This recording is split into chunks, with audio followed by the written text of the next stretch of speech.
All right, hello everyone. Welcome to Wine, Women, and Words. I'm Michelle, and with me, of course, is Diana. Hello. And it is just us tonight, which is a little strange, but I do love our one-on-one episodes since it's like our time to catch up with each other. It is, and our time to catch up with the audience too, so that everybody knows what we're doing. I know, and we are doing a lot. We have been busy little bees, and I know those of you who are signed up for our newsletter, you already know what our book of the month is, and we'll be announcing that tonight, so everyone else can get started or run out and order the book if you haven't already. Yeah, and you don't necessarily have to run out and order the book. You can just go to our website, our nifty new website, which I posted some links to earlier. Was it today or yesterday? I don't know. One of these days. You can go to winewomenwordspodcast.com and you can order the book from there. You don't even have to go anywhere. We provide you the links because we are givers. We make it easy for you to pour a glass of wine and order your book and read. And all you have to do is remember to come back on Thursdays and join the discussion. Exactly. You don't have to leave the comfort of your own home to be able to enjoy a good Wine, Women, and Words book. No. So I guess if we're talking about the book of the month, we should tell you guys that we actually wasn't sure that we intentionally tried to be that mysterious about it, but it kind of worked out. So our book of the month, and I'm really excited that we can tell you because there's an emoji that I'm dying to use on Instagram with all of my posts. But our book of the month for May is The Phantom's Apprentice. I know you did it. Heather Webb. Already. By Heather Webb. Heather will be joining us at the end of the month. This is a superb book, and we'll get into a little bit about the book a little later in the episode. So this way, watching live, enjoy that because you get all the fun bumps and bruises with it being live. As Heather was on the show earlier this year, I believe she was on in January or February. We talked about the book a little bit. She was one of our special guests for our half-hour interviews. So we didn't get into too great detail with it. Definitely no spoilers because we knew she was coming back. But you can go either to iTunes or YouTube, wherever you like to listen to Wine, Women, Words, or watch us if you're a YouTube person, and just get some background info on the book and Heather, and just kind of wet your feet to the awesomeness that is The Phantom's Apprentice, because I am 20 pages in and it's amazing. Oh, I love this book. Absolutely love this book. So I can't even describe like who Christine reminds me of yet. Well, we'll get into that in a little bit. Sorry. We have some other business that we have to talk about. But anyway, well, yeah, so, let's get to the other half of Wine, Women, Words. What are you drinking this evening, Diana? See me with a glass in my hand, and it's so funny that you should ask. Have you, Michelle, before we get into what I'm drinking, have you gone to a bookstore and just picked out a book by its cover? You're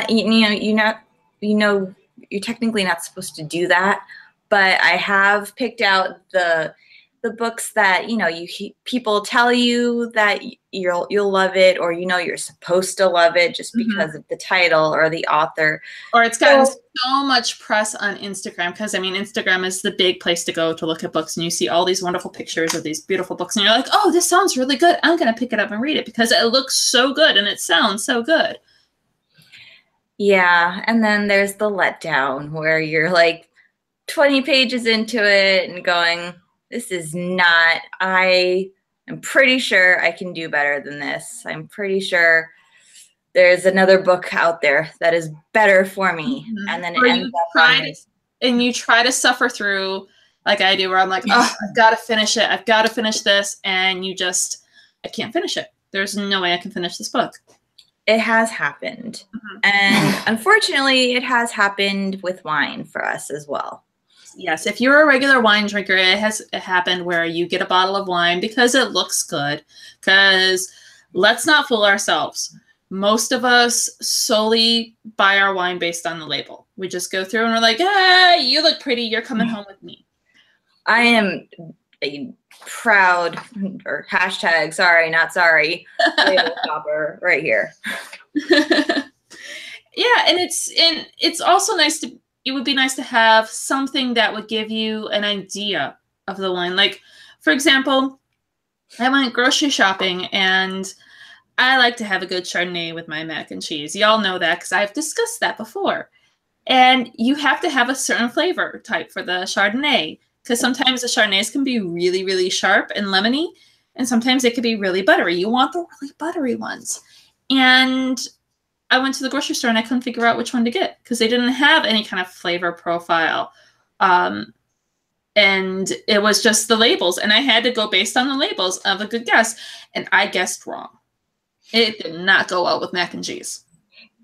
Well, fortunately, just like we like to have everything set up for you guys to get the book that you're reading with Wine Moment of Words, just nicely there on our website, we have partnered with Winc, W-I-N-C, to help you get some new ideas for wine and kind of take all the pressure of picking the right wine out of the equation. Wine should be fun. Buying books and reading is fun.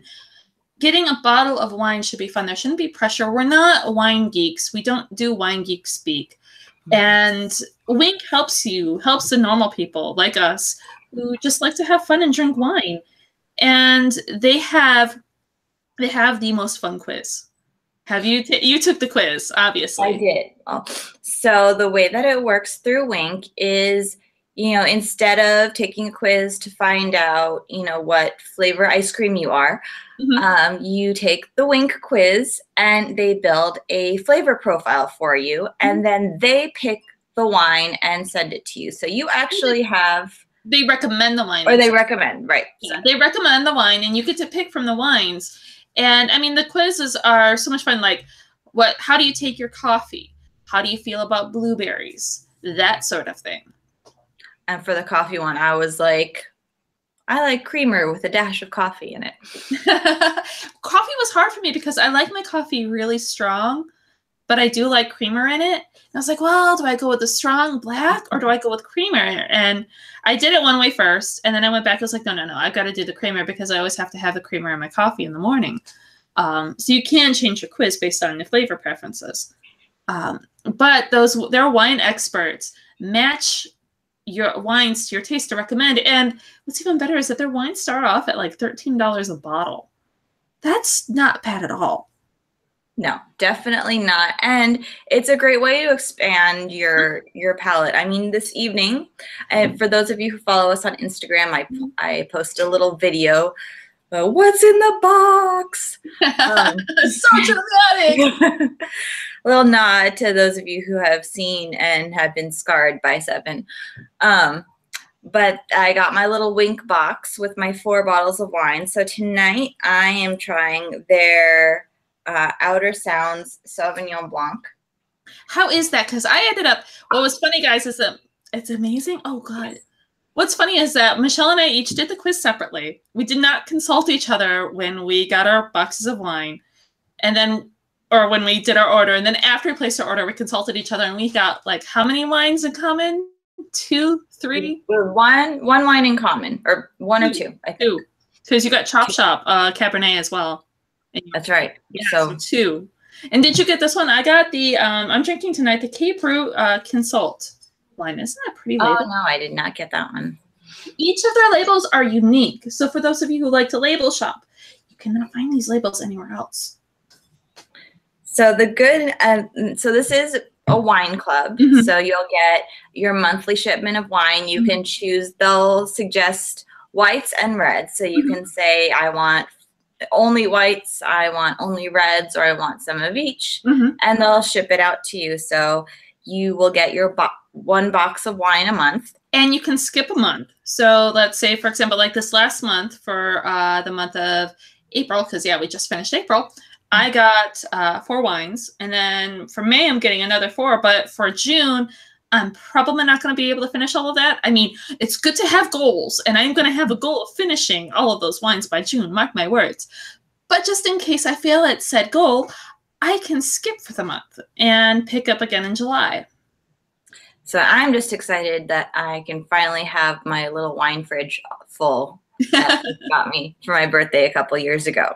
Yes, and there's no membership fees to join Wink, and you can cancel at any time. So you're not stuck in some weird contract that's going to force you to try to stay in and keep in there.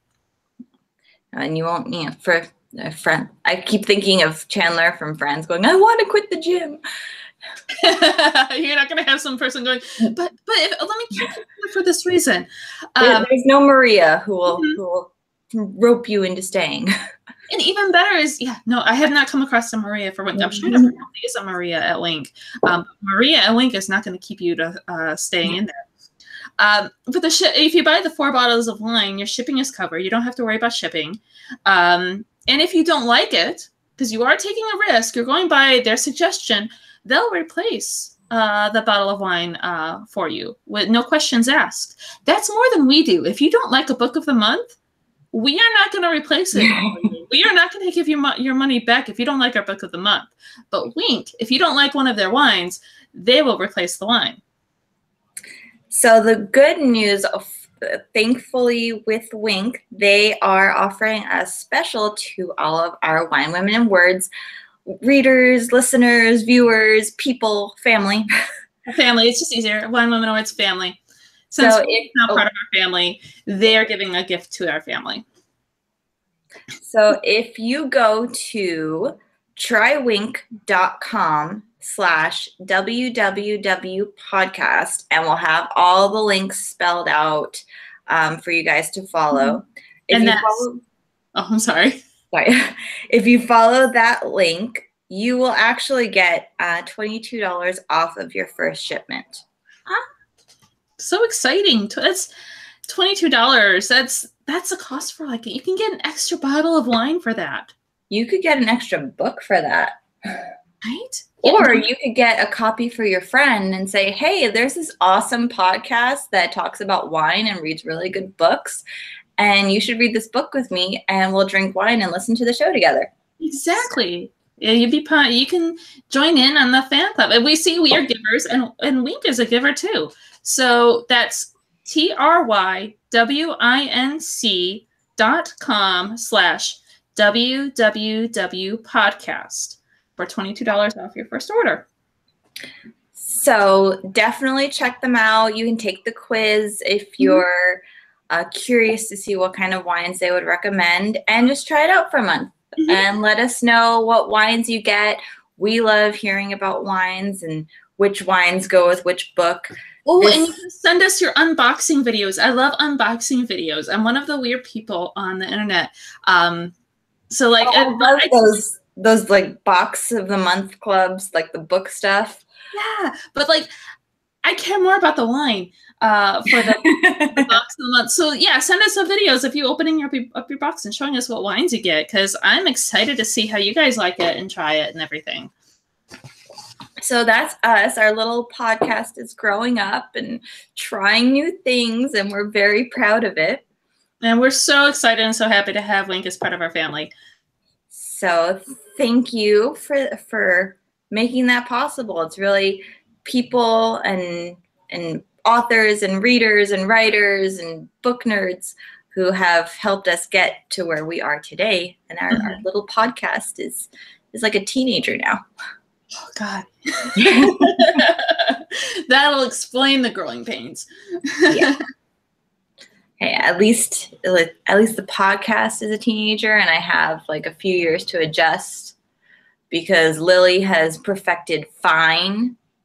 I've never heard a toddler put so much attitude in the word fine. It's I'm going on an extended vacation when you turn 13. There's this thing, kid, called boarding school. Mm-hmm.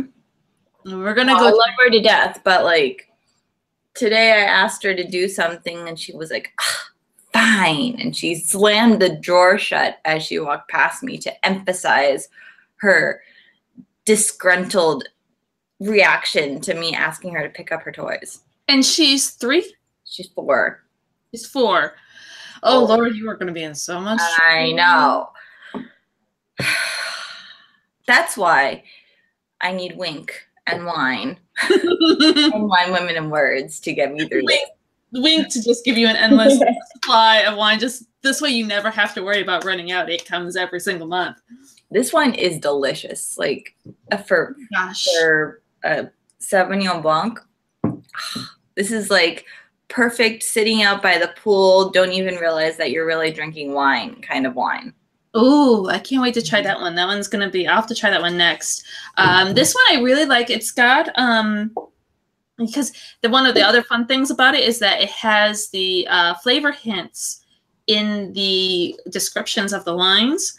So this one has flavors of bacon, cranberry, bacon, spices, and rhubarb.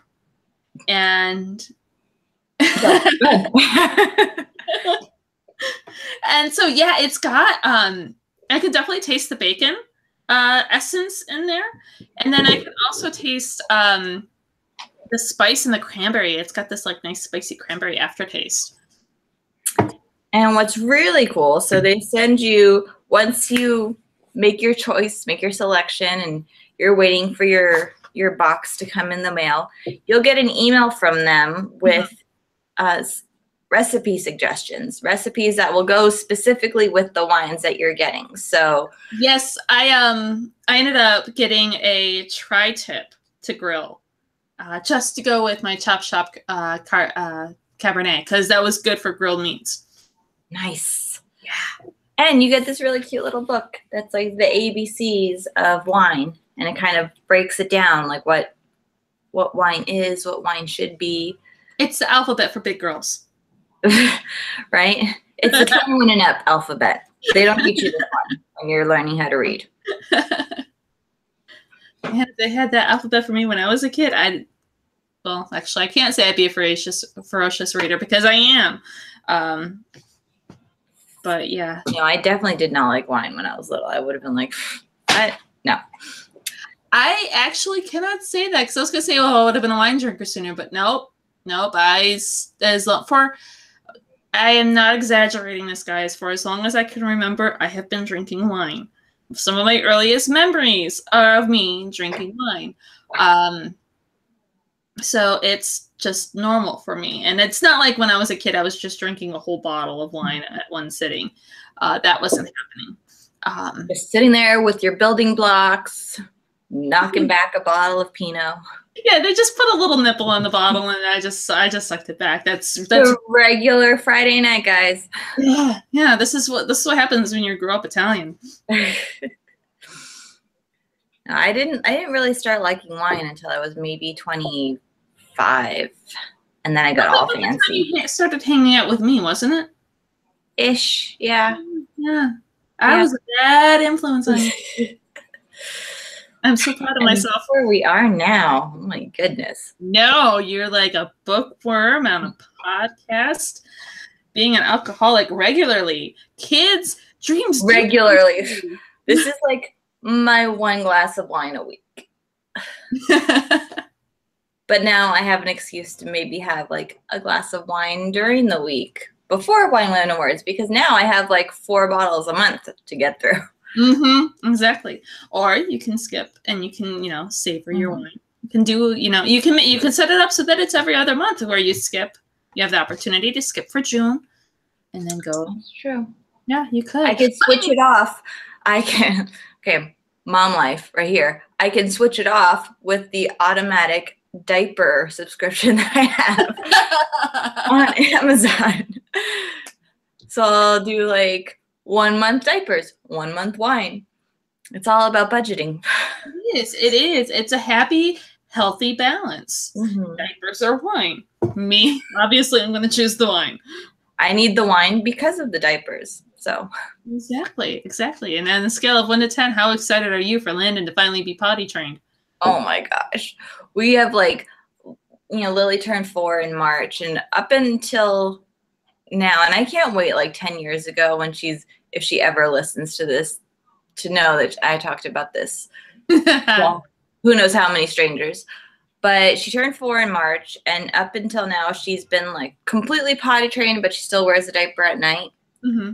And she turned 4, and I was like, all right, it is time. Like, we're done with diapers. No more diapers for you. So no more. She's completely, I mean, she still has, the odd accident here and there, but we officially only have one child in diapers. Yay, how exciting. That oh my gosh. That is huge. So, but I don't know how to potty train a boy. So if anyone has any like tips or tricks or anything, please send them my way, because I'm out of my depth here. Well, good luck with that. And then once you learn eventually, when I get a boy, you can, I'll send you the tips and tricks that I learn now. Exactly, yes. So this month we do have, starting next week, we'll be back to our regular special guests. We have a lot of really interesting authors coming on the show that we're really excited about. And Diana has actually already read The Phantom's Apprentice. So she knows everything that happens. Yes, I do. So can we talk a little bit about... I do plan on rereading it because this is such a good book. And guys, if you want to add to your scale of nerdiness, read this while listening to The Phantom of the Opera. Oh my God. Nerd level 12. That's like me reading the Hamilton biography while playing the Hamilton soundtrack, convincing myself that that's basically the same thing as seeing the show. Exactly. Though this is slightly better than the show. I think I like this book better than the musical. And I'm not saying that because Heather might be listening and Heather's coming on the show. I think I like this better than the musical. And this was one of the first musicals that I ever saw. And I really do have a soft spot for Andrew Lloyd Webber. But guys, this is so good. I've actually never, so my like top 3 shows to see on Broadway are The Phantom of the Opera, Wicked, and of course Hamilton. Those are like perfect world. Those are the 3 shows that I want to see before I die on stage. I kind of want to see Cats. I was telling a friend about that recently. Don't. I do, and I don't know why. I mean, my mother was really big into it when I was a kid because it was really huge in the 80s. So I'm like, well, I kind of want to see because it's making its way around. I want to see that. I want to see Hamilton, duh, obviously. And I want to see the Book of Mormon. I think at one point in time I was supposed to go see the Book of Mormon, and it didn't happen. But I'm okay with that. I would be like more upset if it was like I was supposed to go see Hamilton, but it didn't happen. But I'm just putting it out here right now. Mother's Day is in 2 weeks, and my birthday just happens to be like 3 weeks after that, and Hamilton is in Chicago. So for my husband, who's sitting like 20 feet away from me, hint, I have all the wine accessories that I need, but Hamilton is like an hour away. Only an hour away. That's it. You guys don't need to pay rent or anything for tickets. No, they're actually not too bad. I mean, I was kind of expecting like, like $1,000, but it's not ridiculous. And I would even go by myself. I don't care. Stick me on a train. Send me downtown. I'll go by myself. I'll sit next to people going, "Hi guys, are you so happy to be here? Oh my gosh." I'm gonna nerd out over Hamilton with you. Do you know all the songs? I know all the songs. I'll be singing all the songs right next to you. I'm going to apologize in advance. Here, have some earplugs. Just like they do with little kids on airplanes. Right. Here's a goodie bag. Just ignore me for the next 3 hours. Or sing along. Either way, I don't mind. I'll get a text message going, I got kicked out of Hamilton because I thought I was part of the cast and started dancing in the aisles with them. I want to see that show so bad. Oh, I know, and I missed out for being in California because the money just wasn't there. It was like one of those things where you had to choose, and I mean, I chose right. I don't regret my choices. I could go see it in LA, or I could go to France.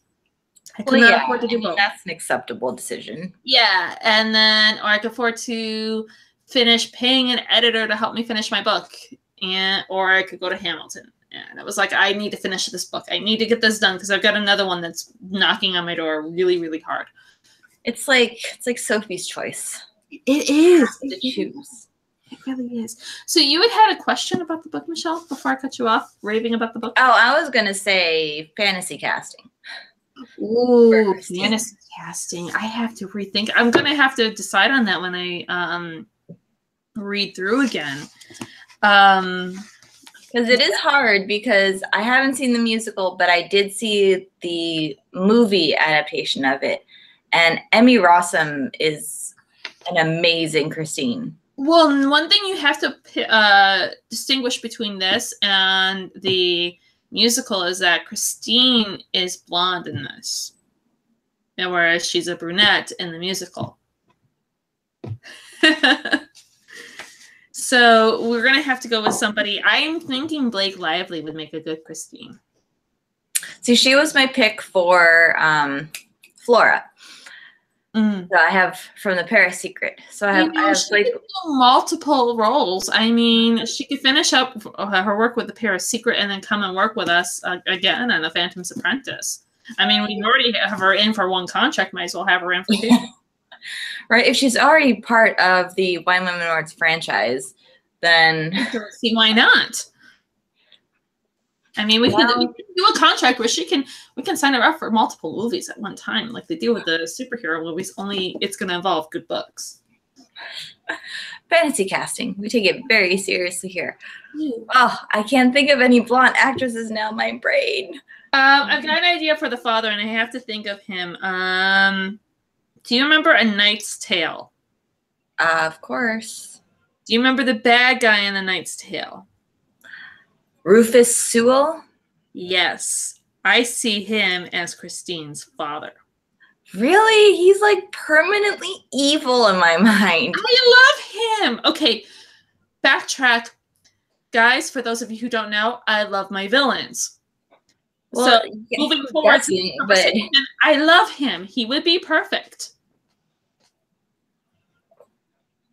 I don't know. I think Kevin Kline, like Beauty and the Beast, Kevin Kline would be a good papa. That could, yeah. You know what? I take that back. That could work. Because when I heard that he was gonna play Belle's dad in the movie. I was like the In-N-Out guy, because that's all I remember from that movie when I was like 16 and had no idea what they were really talking about. Okay, so now we do have to cast Rufus Sewell. So we've already cast Belle's dad. I forget his name already. Kevin Kline. Kevin Kline. I should know that because I love Kevin Kline. I love his movies. So, okay, so we've got Kevin Kline as a father. Okay, I recast Rufus Sewell as the professor. Have you met the professor yet? I have not. Okay, so I'm at... Oh. I'm just after her dad dies, and it's like in the first 20 pages, so that's not a spoiler. Mm-hmm. And it says that he dies in the summary in the back. So no spoilers, guys, don't worry. We don't do spoilers until the last episode. Then it's like a free for all. So in this book, we're going to have a free for all because I know Michelle's going to have a ton of questions and she's going to be like, "What the hell, Heather?" I know. I'm waiting for those texts, those 3 a.m. texts from her.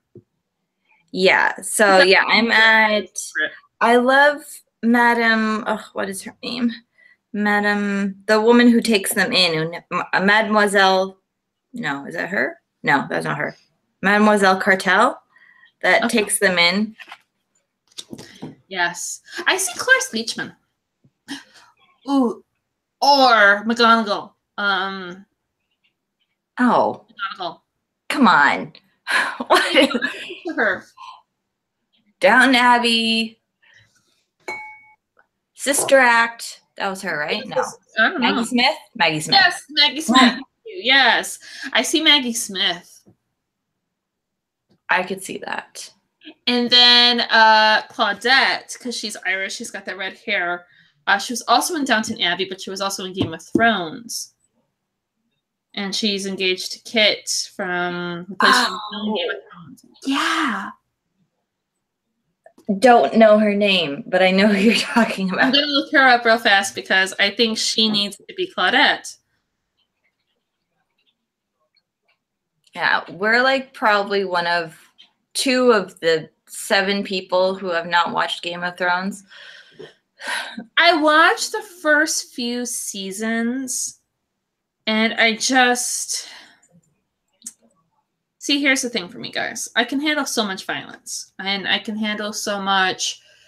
I can handle sexuality. Like, I can handle Westworld. Love Westworld right now.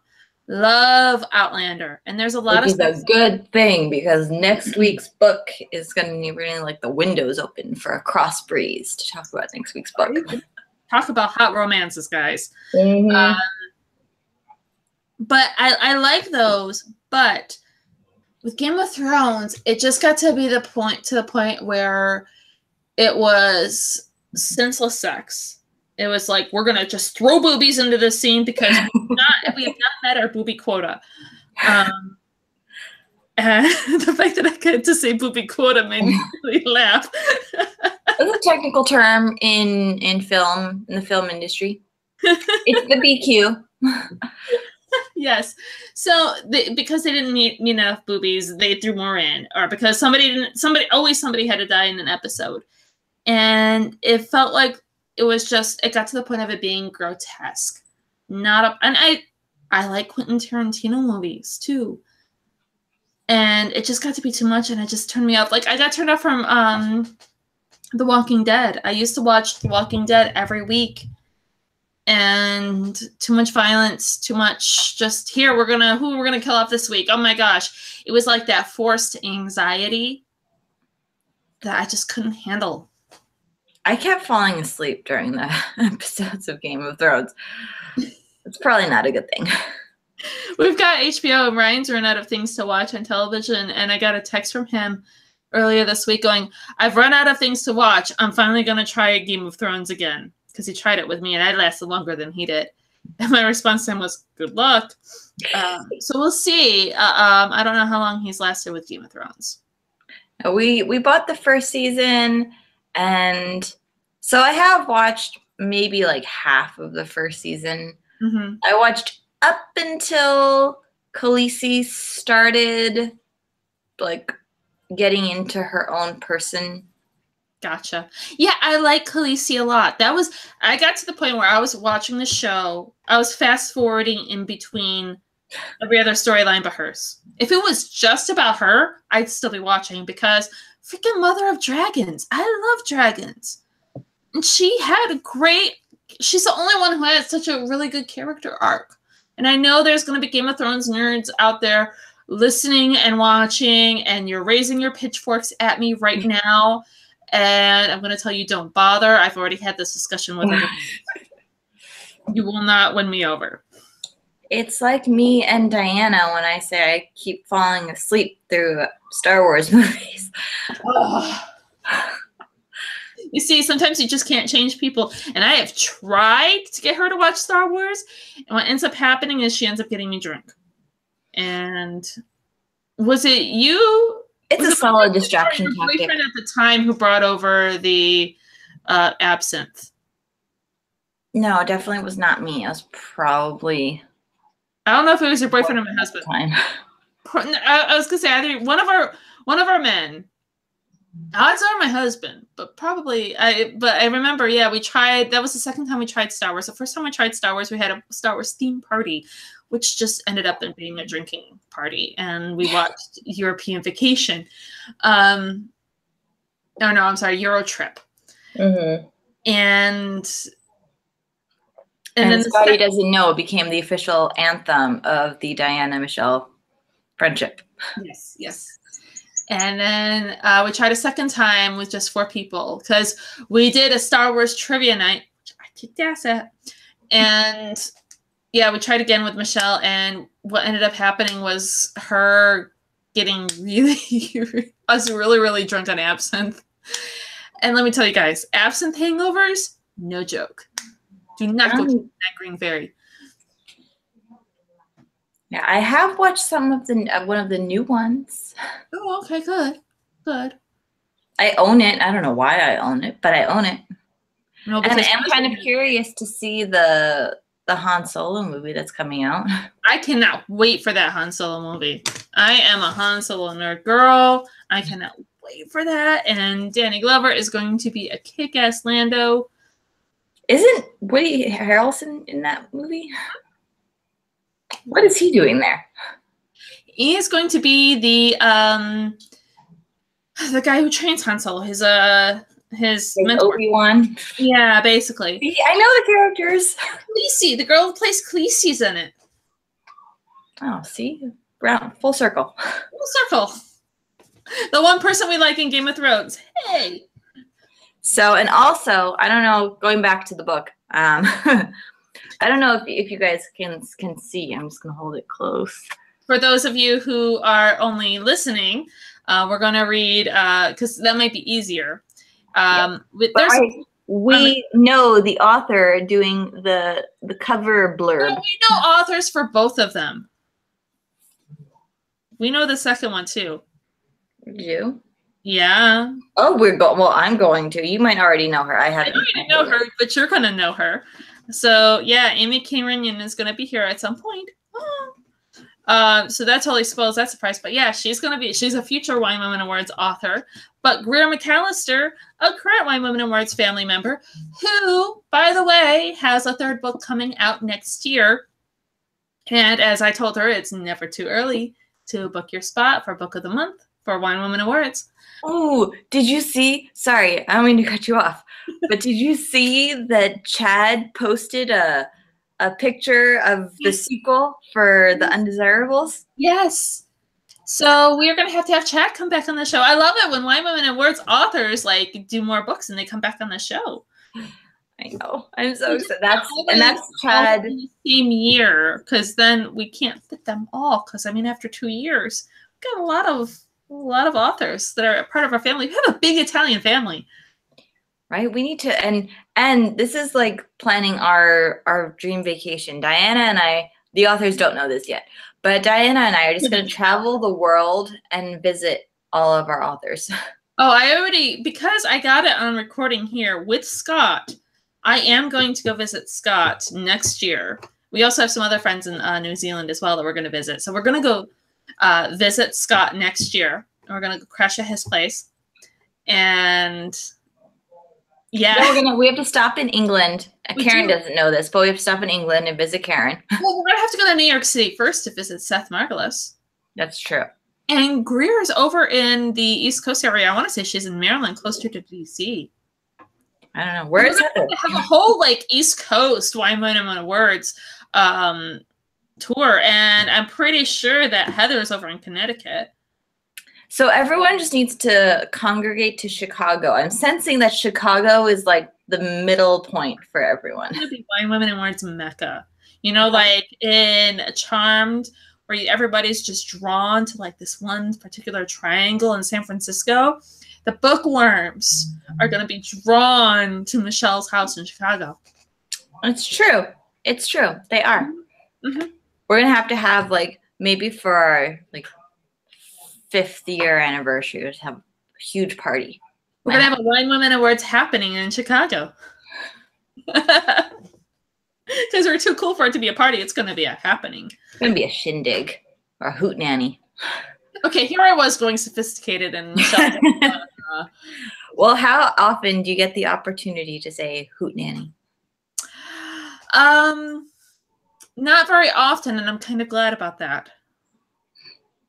But it's whatever. I think it's a fun word. I prefer happening. Then again, I am LA. Or a soiree. Soiree. Or a salon.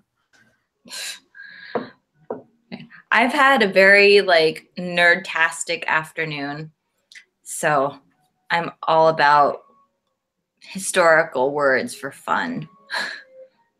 as I drink my wine. Yes. Yes, and the etymology has become one of my favorite things, being a historical fiction author. I always have to have my etymology website up, and I have to have my thesaurus up, because Lord knows half the words I choose are not going to be available in the mid-1800s. So then I need a thesaurus so that I can look up that word. And when that word doesn't match, I can go back and if I can find another word. Like my favorite example are the words trek and hike. Trek was originally suggested to me. Trek was not available until 1890s in the United States. And my book takes place in 1830, 1840s. So then I go ahead and I look at hike. Because the thesaurus said, why don't you try this? Apparently, hike was not available until 1860. And that's like the level of dedication, because I don't know how many readers, I mean, maybe I'm wrong. I don't write historical fiction. Oh, they know. They know. So you think people would go, Diana, hike did not exist until the late 1860s. Your characters would not say hike. Mm-hmm. Yeah. Those bastards have thesauruses and etymology websites open when they're reading it. They're reading the book in one hand going, all right, how accurate is this? Just ask some of our historical fiction authors who come on, and they will swear that that happens. That's why I am happy in my world over in fantasy. Or you can say whatever words you want. I can make up words. I haven't made up any words, but I can if I want to. You have that power. I do. I feel like the power of fantasy Grayskull. I feel like J.K. Rowling kind of like set the bar on making up words and like magic spells. So I'm not even going to try. I've created a whole other system for my characters. I'm not even going to try to make up spells. Because it took me, I mean, maybe for all you Harry Potter fans, a lot of you probably already knew this, but I didn't even realize that Diagon Alley was actually diagonally. How long did it take you to figure that out? I read 15 things that you didn't know about Harry Potter. And that was one of them. And that was like, that moment was like, oh my God, it's diagonally. Yeah, it took me a little bit. I didn't catch it right offhand, but then I saw it all spelled out together. And I was like, oh, that's clever. I see what you did there. Yeah, you're thinking. It's going. The wheels are turning. So, but yeah, I don't have to worry about when a word was created because I can make up the words. Yeah, go on with your bad fantasy stuff. But speaking of historical fiction and having to do words, one of the other historical fiction authors, Graham McAllister, she wrote on the cover, for those of you who are listening and for those of you could not see on YouTube when Michelle smushed up against the video, romantic, suspenseful, and inventive, this novel sweeps you along to its breathless conclusion. And that is so true. Yeah, I keep, I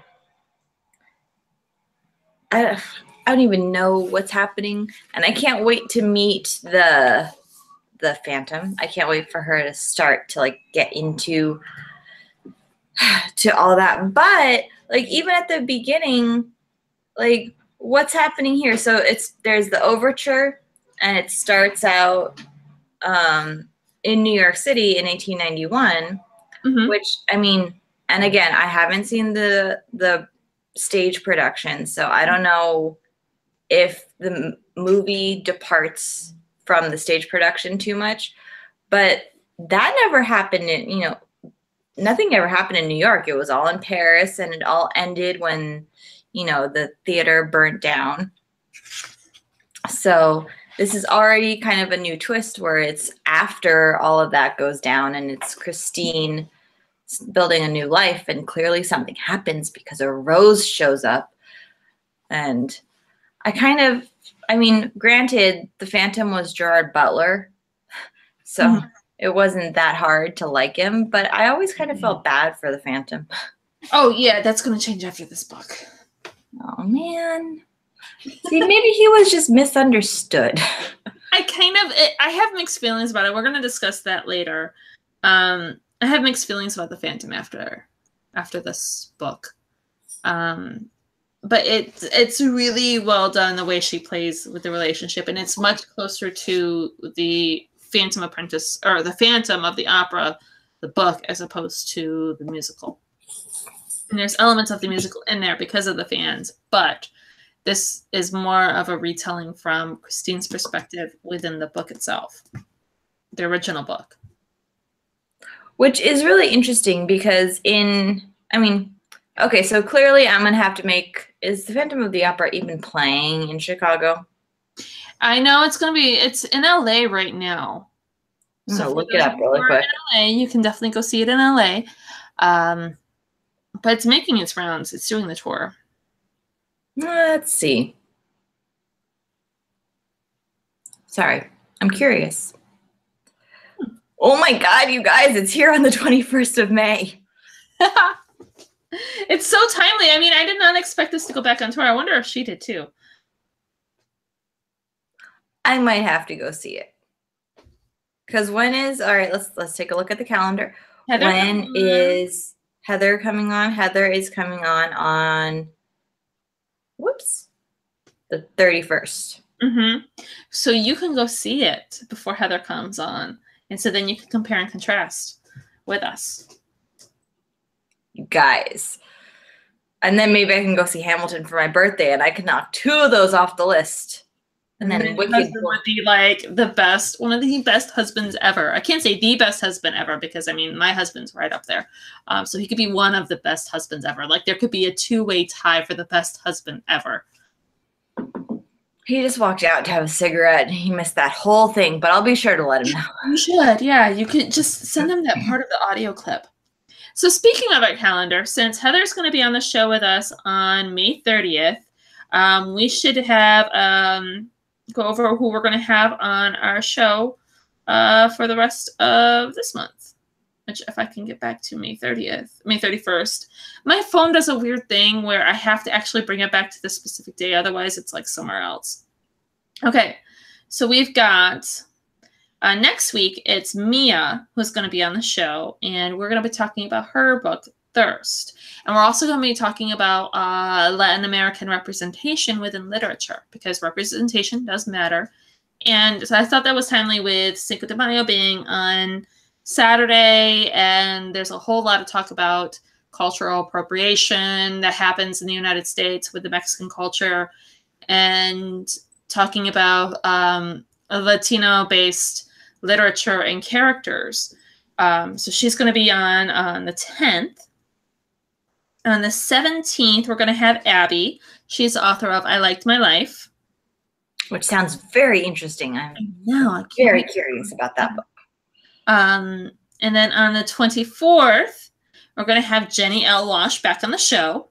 Yeah. If you guys remember, she wrote Becoming Bonnie, which was about Clyde and Bonnie.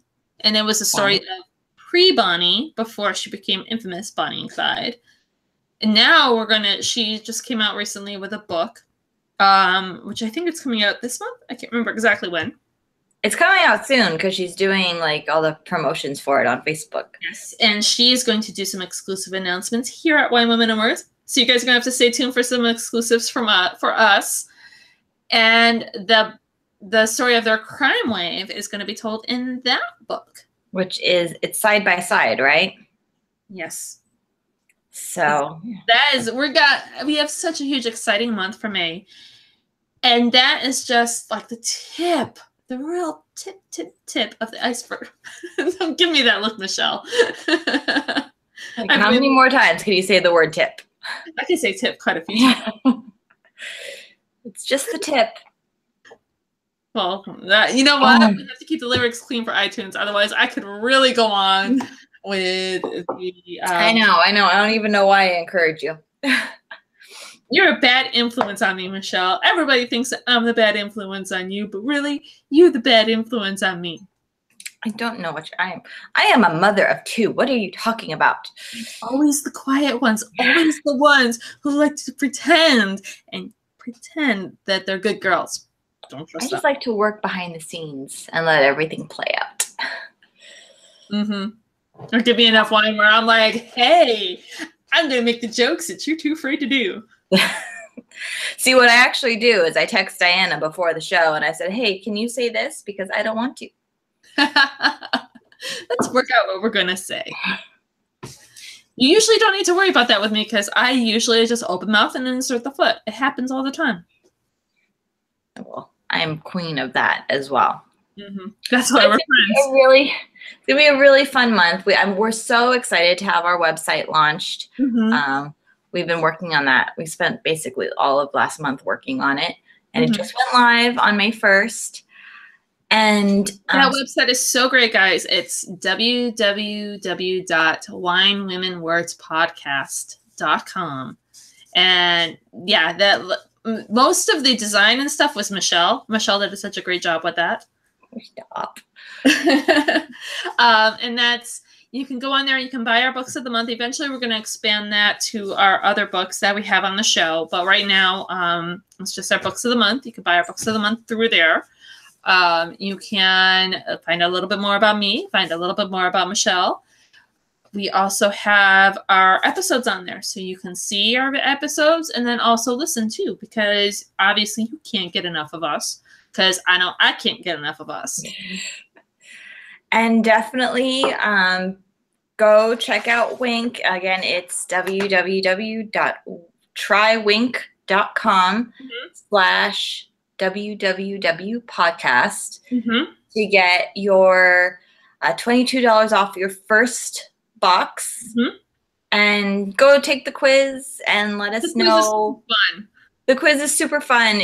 I took it, and then Diana was taking hers, and I said, oh, I think I have to take mine, and I was kind of bummed out that I already took it. But it's, you take quizzes that are like, what type of shoe are you? Or, what cocktail are you? Well, now you can find out what wine you are. What your wines. And then they also, as you go along, and also you get to rate the wines that you've tried, so they can really fine tune the wines that you like, so that you don't necessarily have to worry about getting a wine you don't like. Yeah, and this really, it's a great opportunity for you to branch out and try wines that you may not pick out on your own. It may, for whatever reason, you may. Well, like this one, the one I got that I'm drinking tonight, the Kinzalt. I never even heard of this wine. Have you heard of Kinzalt? No, I haven't. The Outer Sounds, I don't think I've ever seen them. Oh, and shout out to Scott, because it is a New Zealand wine. New Zealand wine. So maybe he's heard of them. So, and these wines are imported and bottled by Wink. So, I mean, these are wines you can't get anywhere else. So, and it's a lot of fun, and it's something new to try. So, yes, guys, give it a shot. And let's face it, guys, when you go to somewhere like Total Wine and More, you can easily spend $40-50 on several bottles of wine to stock up. This is your chance to spend the money on wines that you're taking a risk at Total Wine & More. I mean, they put the information out there, but you're really just taking a risk. And sometimes it can be really intimidating if you're not a wine person. I mean, my mom is a total wine person. Like, she's not a wine snob, but she knows her wines. Me, not so much. So I'll read the label and go, oh, oaky finish, very nice. So with notes of whatever, and pretend that I know what that means. But ultimately, I mean, honestly, I look at the label and then I look at the price, and if the stars align, that's usually how I pick my wine.